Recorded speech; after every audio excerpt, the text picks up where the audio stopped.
Bulchiinsi magaalaa Finfinnee hojiilee hojjetee fi hojjechaa jiru keessaa tokko hojiilee namooma irratti xiyyeeffatanidha. Hojiilee namooma irratti xiyyeeffachuun hojjetamaniin manneen barnootaa hawwataa taasisuu fi akkasumas leecalloowwan barnootaatiin guutuun isaan ijoo fi irratti hojjetamaa jiranidha. Anisarra kutaa magaalaa Lammii Kuraatti argamuudhaan mana barumsa Abdii Jaarsoo sadarkaa tokkoffaa keessatti hojiilee hojjetamaa jiran isin daawwachiisuuf hin jira. Mana barumsa Abdii Jaarsoo sadarkaa tokkoffaa keessatti dirreewwan ispoortii hojjetamaniiru.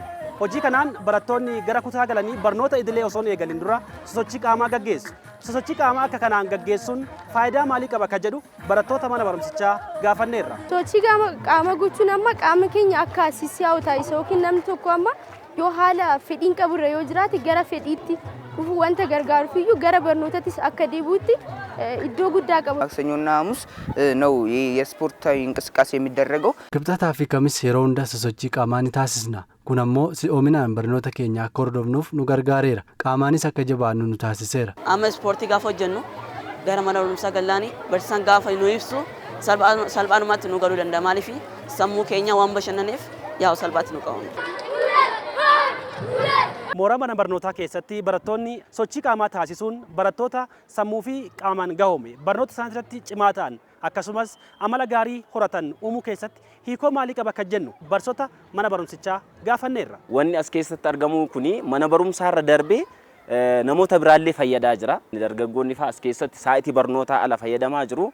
Inni kun tokko mana barumsaa hawwataa taasiseera naannoollee akkaataa gaariitiin simatee jira jechuudha. አካላዊ እንቅስቃሴ ማድረጋቸው barattoonni sosochii qaamaa taasisuu isaaniitiin sammuu fi qaamaan akka jabaatan taasisee jira.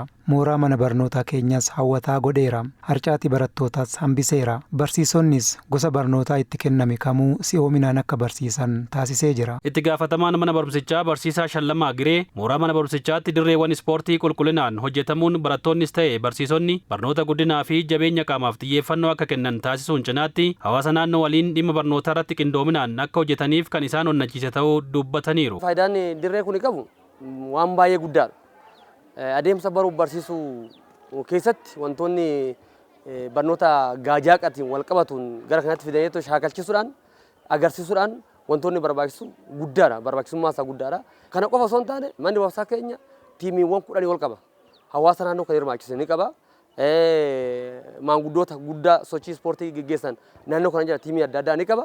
Barattoonni keenya immoo tiimii ol guddattoota jedhamee kan tilmaamamu kan umurii 13 gadi kan umurii 17 gadi tiimii hundeessine sadarkaa mana barumsaatti kilabii gochuuf gara fuulduraatti hojiilee akkasii hojjechaa jira waan ta'eef harcaatii irratti baay'ee fooyya'insa guddaa qaba. Dirreewwan ispoortii kunneen umurii dheeraa qabaatanii tajaajila barbaadamu akka kennaniif hojiin eegumsaa fi kunuunsaa hojjetamaa jiraachuus barsiisaa Shallamaan himaniiru. Fayyadama meedaa kanas umurii dheeraa akka jiraatu taasisuudhaaf warreen as keessatti hirmaatanii fi sochii adda addaa taasisan gorsa adda addaa kennaafii jirra.